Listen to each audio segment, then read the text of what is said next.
Merci beaucoup. Auzu billahi mina sheytaani rajim la hawla wala quwwata illa billahi al-azim bismillahi rahmani rahim mbokk yi assalaamu aleykum wa rahmatullahi wa barakatuh.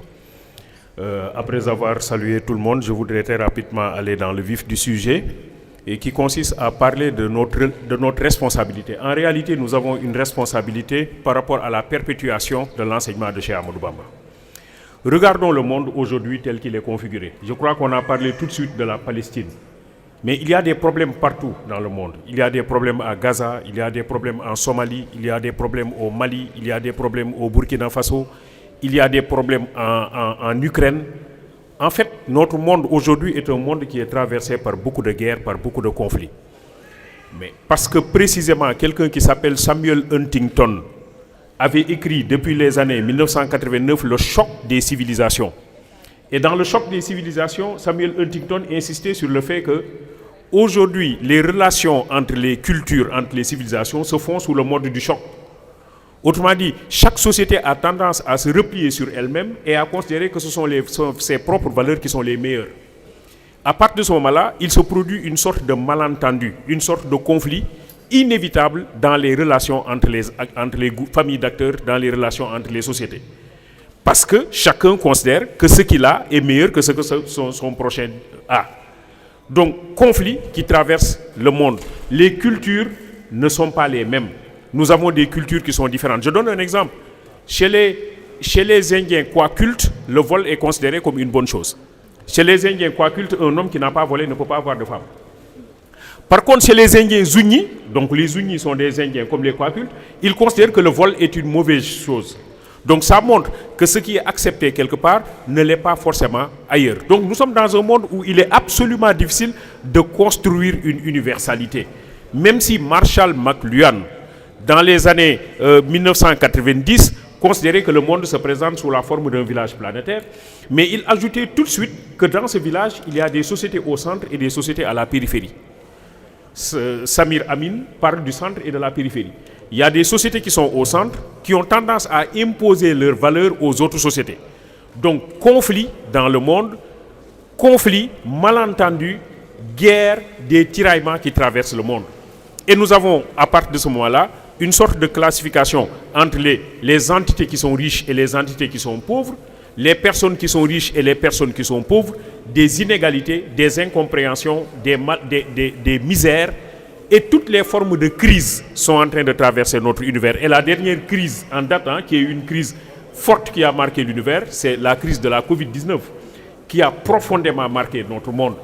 Alors, à partir de ce moment-là, que faut-il faire pour créer un monde dans lequel les gens peuvent s'entendre et les gens peuvent être différents, mais se respecter entre eux? Comment créer un monde dans lequel nous pouvons être différents, mais où nous pouvons nous respecter, où la différence est considérée comme une richesse? Amadou Hampâté Bâ écrit dans Amkoulel que ce qui fait la beauté d'un tapis, c'est la variété de ses couleurs. Ce qui fait la beauté d'un tapis, c'est la variété de ses couleurs. On peut être différent, mais on peut se respecter, et je considère que la différence à partir de ce moment-là m'enrichit. Alors à partir de ce moment-là, on a quoi? On a à partir de 89 une sorte d'essoufflement des idéologies qui ont marqué le monde jusque-là. Le socialisme, le libéralisme, etc. ont commencé à s'essouffler. Et quelqu'un comme Philippe Couti dit, nous sommes dans un monde où on a des problèmes de repères. Qu'est-ce qui doit constituer notre repère? Qu'est-ce qui doit être un levier à l'action humaine? Sur la base de quelles valeurs devons-nous conduire et devons-nous parler? Et Philippe Couti lui-même considère que la solution, c'est Cheikh Ahmadou Bamba qui propose une vision du monde. Comment le mouridisme, je crois qu'on l'a dit tantôt, est une vision du monde qui célèbre le vivant, qui respecte le vivant. Et le vivant, ce n'est pas seulement l'être humain. Même la plante est respectée par le mouride. Même l'animal est respecté par le mouride. Même le sol est respecté par le mouride. En fait, le mouride est quelqu'un qui respecte la créature divine. Parce que toutes ces choses-là relèvent de la création divine. En conséquence, ils doivent être respectés. Maintenant, notre responsabilité dans tout ça, pour construire la paix, pour construire la solidarité dont on a parlé, pour construire le respect entre les humains, pour construire le respect même du vivant, il faut respecter l'environnement. Alors comment faire pour réaliser tout ça? Moi je crois qu'aujourd'hui notre responsabilité se situe à deux niveaux. Le premier niveau, c'est le comportement. Quel est le comportement du mouride? En fait, le mouride en Italie, comment il se conduit? C'est quelqu'un qui respecte son travail parce que justement, le mouridisme est une confrérie religieuse musulmane qui met l'accent sur le culte du travail. Donc travailler et gagner sa vie honnêtement à la sueur de son front. C'est un comportement, avoir un comportement qui consiste à accueillir l'autre. La modératrice disait tout à l'heure que nous avons des gens qui viennent d'embrasser la religion, qui viennent d'embrasser la confrérie. Comment nous devons les accueillir en étant leurs parrains et leurs marraines. Donc c'est excessivement important, c'est cette ouverture à l'autre. Et après, la tolérance. Tolérer l'autre. Je peux être différent de l'autre. L'autre même peut être mauvais pour moi, mais je le tolère. Et je crois que le modèle, c'est Cheikh Ahmadou Bamba. Le colonisateur français a tout fait pour attenter à la vie de Cheikh Ahmadou Bamba. Tout fait pour attenter à la vie de Cheikh Ahmadou Bamba. Samori Touré a été déporté au Gabon en 1899. En 1900, Samori Touré est mort. Cheikh Ahmadou Bamba a été déporté au Gabon en 1895. Il est resté pendant 5 ou 7 ans au Gabon.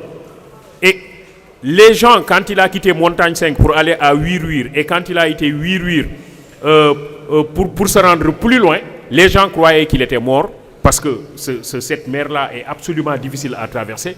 Mais quand il est arrivé, il a demandé du papier et de la plume pour écrire et célébrer le prophète Mohammed sallallahu alayhi wa sallam. Mais il a dit, je pardonne ces gens-là qui ont cherché à me faire du mal. Donc le mouride est quelqu'un qui met l'accent sur la tolérance. Notre comportement doit être un comportement qui met l'accent sur la tolérance. Ça, c'est les actes. Maintenant, la parole. Le mouride est quelqu'un qui émet toujours une parole utile. Une parole utile. Une parole qui est de nature à créer, à resserrer les liens entre les gens. Quand le mouride a fini de parler, on sait que l'objectif de son discours est de créer une solidité des liens entre les individus qui sont dans une communauté, qui sont dans une organisation. Donc au total, et je termine avec cette affaire, nous sommes en présence d'un cheikh qui a été persécuté, qui a connu tous les problèmes possibles et imaginables au monde, mais qui a dit « Mon seul refuge, c'est Dieu ». Et dans sa lettre réponse à Serigne Dame Abdourahmane Lo, Cheikh Ahmadou Bamba affirme que ce qu'il y a de plus essentiel dans notre existence, c'est le respect de Dieu, c'est le respect de la tradition prophétique. Mais aussi, c'est cette ouverture à notre prochain, c'est toujours travailler dans le sens d'aider notre prochain, d'être juste, d'être sur le droit chemin, de faire du bien. Et de me dire toujours, à chaque fois que je fais le bien, à chaque fois que je pose un acte, est-ce que je réfléchis sur les conséquences sur l'autre? Emmanuel Kant, ce philosophe allemand, avait dit depuis longtemps dans sa morale que la première maxime, c'est agir de telle sorte que la maxime de ton action puisse être érigée en loi universelle. Mais je crois que cette leçon-là a été enseignée depuis longtemps par Cheikh Ahmadou Bamba qui a considéré, et d'ailleurs j'ai considéré que Cheikh Ahmadou Bamba devrait être considéré comme le père de la négritude, parce que bien avant Senghor, bien avant Césaire, bien avant Booker Washington, bien avant Webb Dubois, bien avant Langston Hughes, Cheikh Ahmadou Bamba a considéré que le noir n'a à développer aucun complexe d'infériorité par rapport aux autres et que ce qui est le plus important dans la vie, c'est le respect de Dieu, c'est le respect de la tradition prophétique. Cheikh Ahmadou Bamba nous invite à cela et nous devons perpétuer cet enseignement à travers notre conduite et à travers notre discours. Je vous remercie et je devrais saluer mon ami et frère Cheikh Bamba Dièye ici présent, le féliciter aussi pour cette distinction qui a été faite à son endroit.